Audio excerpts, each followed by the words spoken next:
রাজধানীর উত্তরায় জুলাই শহীদ পরিবারের সদস্যদের সঙ্গে কুশল বিনিময় করেছেন সংরক্ষিত নারী আসনের সংসদ সদস্য ডাক্তার মাহমুদা মিতু। সোমবার বিকেলে উত্তরার শহীদ মীর মুগ্ধ মঞ্চে কুশল বিনিময়ের পাশাপাশি তাদের দৈনন্দিন জীবনের খোঁজ খবর নেন তিনি।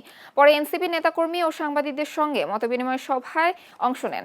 এ সময় ডাক্তার মাহমুদা মিতু বলেন, শহীদ পরিবারের চাওয়া ও প্রত্যাশার প্রতিফলন সংসদে তুলে ধরাই হবে তার প্রধান দায়িত্ব।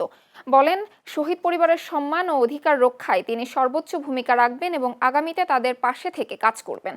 এ সময় স্থানীয় এনসিপির নেতৃবৃন্দ, গণমাধ্যম কর্মী সহ বিভিন্ন শ্রেণী পেশার মানুষ উপস্থিত ছিলেন।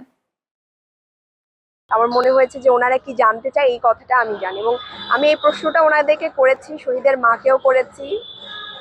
ওনারা একটাই উত্তর দিয়েছেন যে ওনারা বিচার চায়, ওনার সন্তান হত্যার বিচার চায়।